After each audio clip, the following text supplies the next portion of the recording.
Well, they're at it again. I stepped outside one of the idiot neighbors that just fell from the altar tapes. Drove by. We all know she exposed it. No, I didn't. What part of March 2nd to the 3rd, 8:39. Now my car is bugged. Okay? They're going to put two clips together and put me in a porn. It's not her. It's them. Okay? What part of it's them? Okay? Ed at Oakland apartment, maintenance man on Cleveland Avenue. He was a toxic water guy and a drug guy. Mocking me. December 9th, 21, 4 p.m. Someone called him. All the tapes before were them, not her. Wow, what's going on? It's a group of men doing as many crimes as they can to see if someone will actually stop. It is. December 9th, Hunger Task Force. Distributing food was a bald man with dark eyes. I've seen him several times show up during the case, okay? Comes out and it said, it makes my stomach turn seeing our place like this. We always knew the tapes before were them, not her, so we never said a word. I'm so mad, I'm shaking inside. Okay. Now, illegal surveillance is always thrown out. You cannot get a court order to watch somebody in their home. Not at all.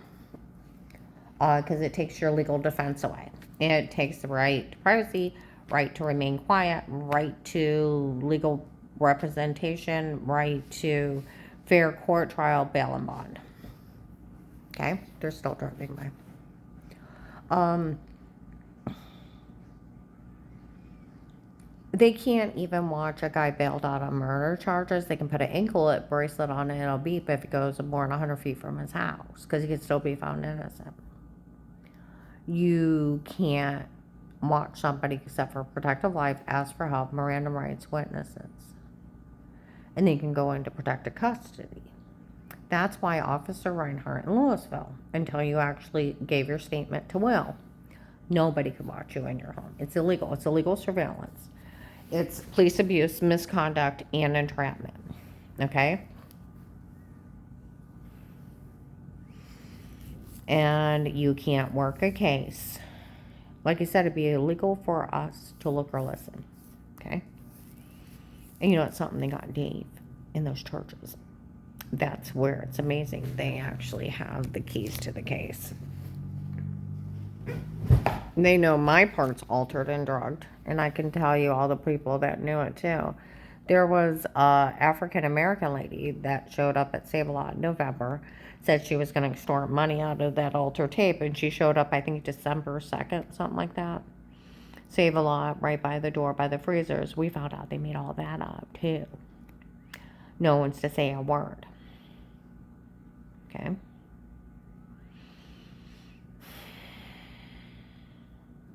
Well, two investigators showed up at the Hunger Task Force by January 3rd of 22.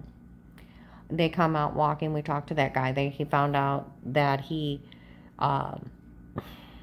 knew they did all this to her before. And he didn't say a word, and some guy named Merrick helping him get away with this. Well, my new client, the house before hers, her and her kid was making fun of me for it. Someone called her up the other night. All the tapes, I didn't know all those tapes were altered or photoshopped. And then later on she came back and said, I told Judge Pete I knew it was all him. Dave was dating Judge Pete's daughter, Michelle. A young blonde girl. Dixie even knew about her. And Melissa's kids made up mean game of pretending because it was a real protective life case. All the police know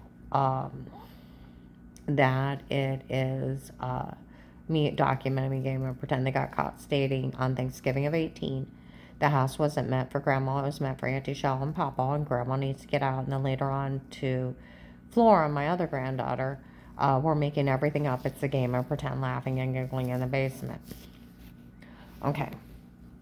Now, with calling Will at the FBI, they lied to people. They were FBI. They were stationed in the courthouse.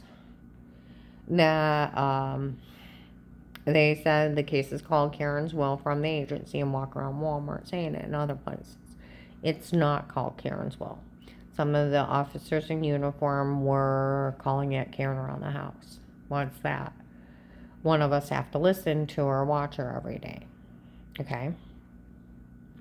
It's a protective. He turned it over to the police thinking it was stalkers in stores and put me in, list me informant. No man's to ever touch me again. My God, they touched me.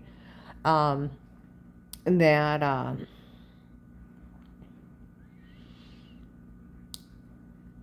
and put me in protected custody, I'd be fine. I couldn't figure out why when I asked the FBI for help, why would they be mean to me? And I was living in like a concentration camp. People breaking in, stabbing me in my sleep, waking up with bruises in Walmart 62. They come up, we always knew you're innocent. Don't you remember that Saturday in Peloton walk off and all of that? I'm like, why are you mean? And what were you doing in my bedroom? And what are you doing? You can't break in and stab people with needles and tell them to say something stupid. Now, it came out, I had great big bruises on my legs and my arms and handprints in my arms and a big gash on my leg. They were even breaking in and abusing me under drugs. People came forward. Now, my car is bugged. My house is bugged. May 25th, Louisville. Wendy's, the crew were talking about the church people breaking in before drugging her, telling her, saying weirdo molester stuff. It's not funny. Okay? 1295 Fairlawn Middle Apartment, little white lady yelled at him right for that. Let's see. 8821. Some guy that looks like Henry Moffey from Facebook been following me around for years. Like Milton, Bedford, North Canton, Ravenna, Canton, several times. Come racing into town that ass actually fentanyled her. Yells out on Fairlawn Street, I feel bad about everything. I'm like, drama queen, I've been tortured. I hear 8/8/21, about 8:15, 8:30 at night. Did you know he fentanyled her and told her to say it before? No, we just found out. We just didn't know they knew the kids were lying. Bullshit. I didn't know because I was being drugged. Okay? February 2nd, 22, Burlington Coat Factory, my next client that I was working for, because it keeps scaring him off. Okay? Making me so upset when I'm out, I can't take it.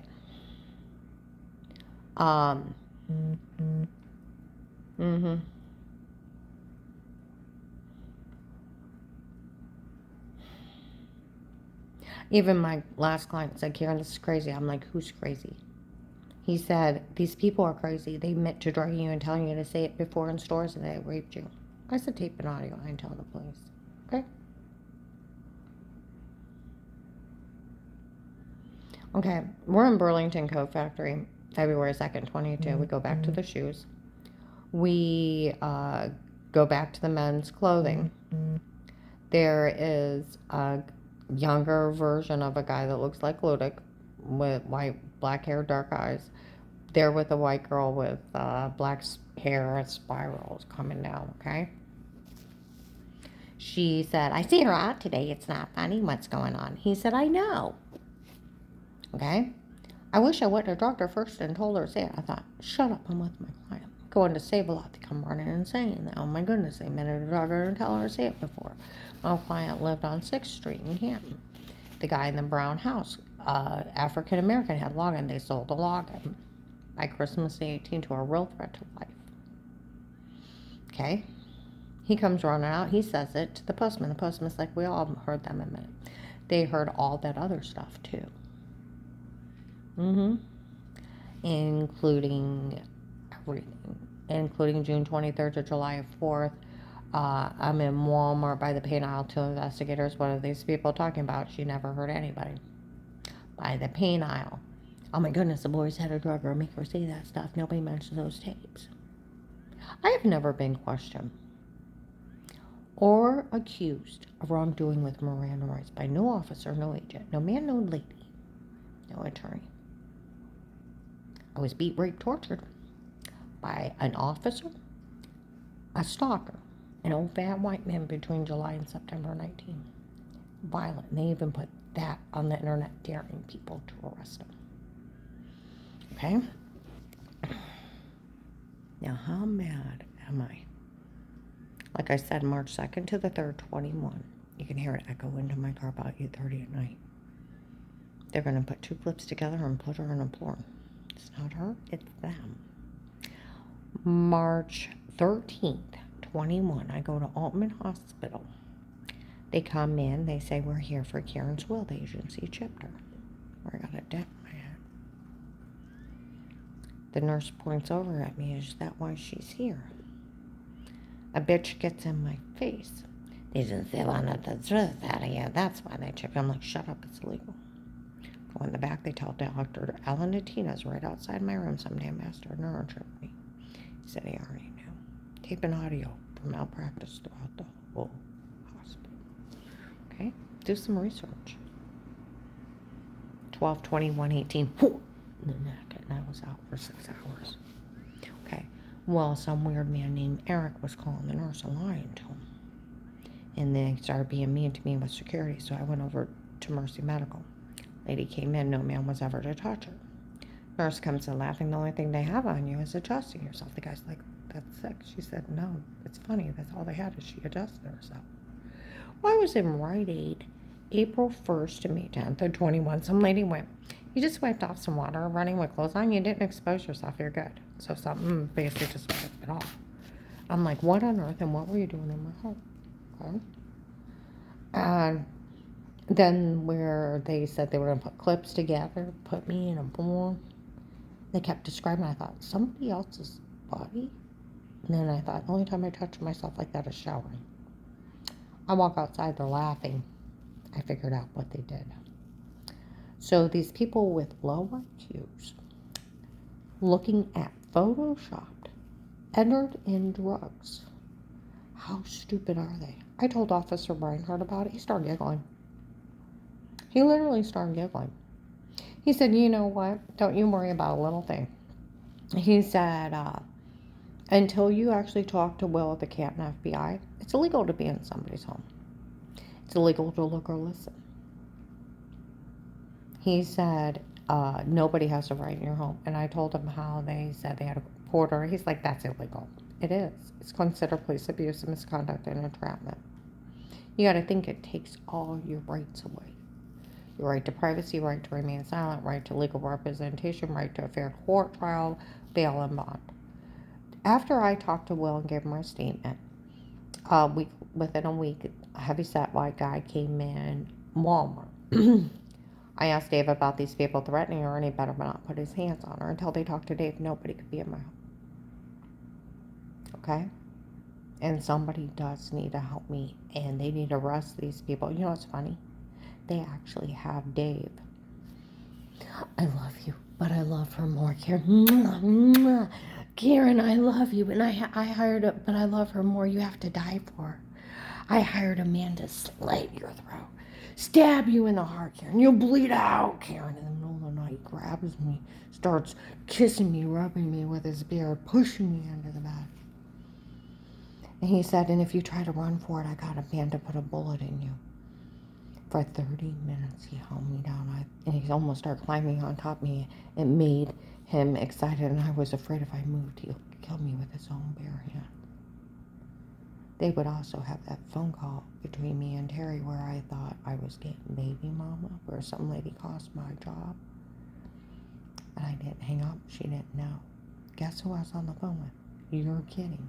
I almost tricked her into coming down to prayer where those two guys that show up and take care of her.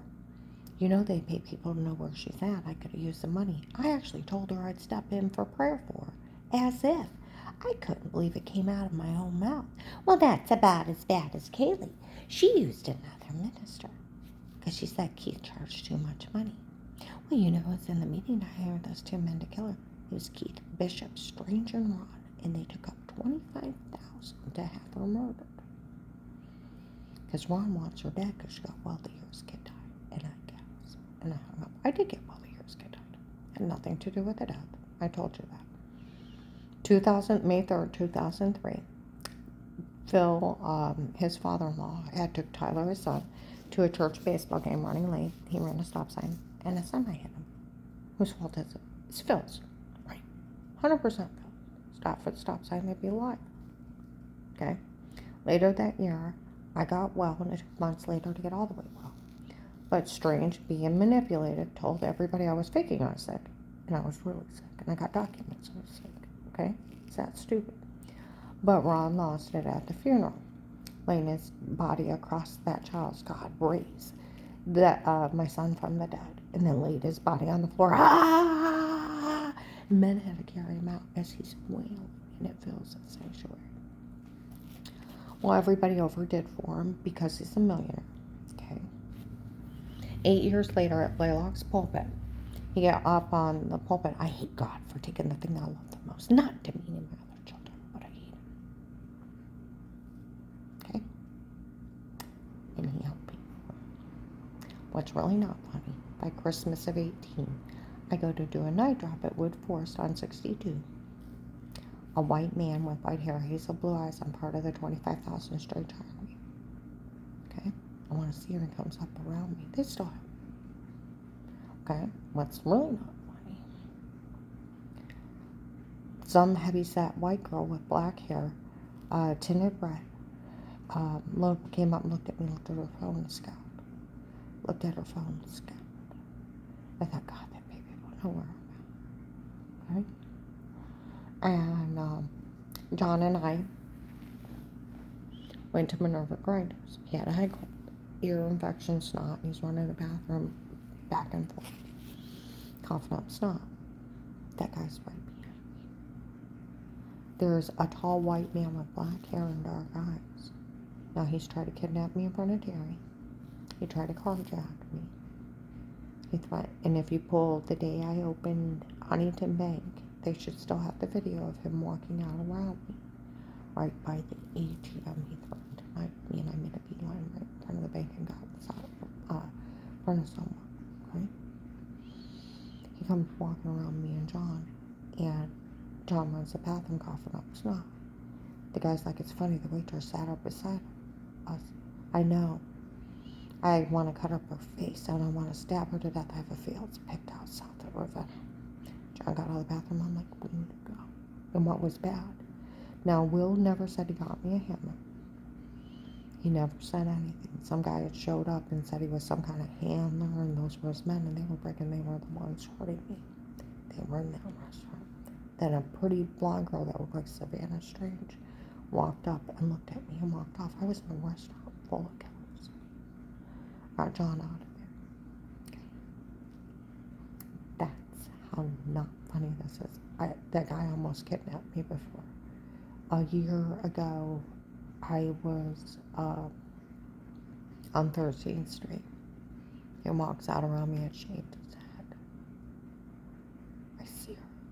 He walks out. They toy with their victim, waiting to kill.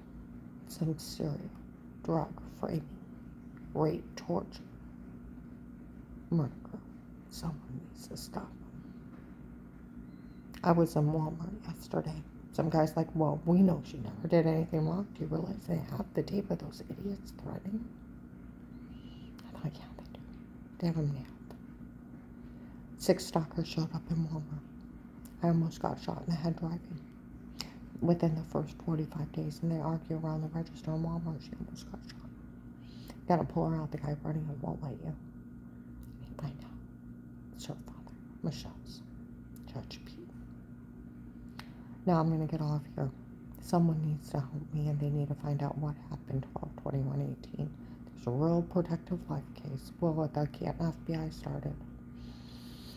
Any police can pull it. I just didn't know. February 7th, 22, I went to Louisville, Giant Eagle with Becky, my neighbor, and outside there's a little AutoZone. They said, Will did this to her. They said, look, Will did very little with this case, and left it on his desk. Well, I lived in a concentration camp, and people are breaking in, stabbing me with needles, abducting me, doing surgeries, rape and tortured me between July and September 19th, selling a real protective life case. I laid on his desk. And while Dave's beating me with internal injuries and people are being stalked and almost shot, he left me on his desk. Somebody needs to do something.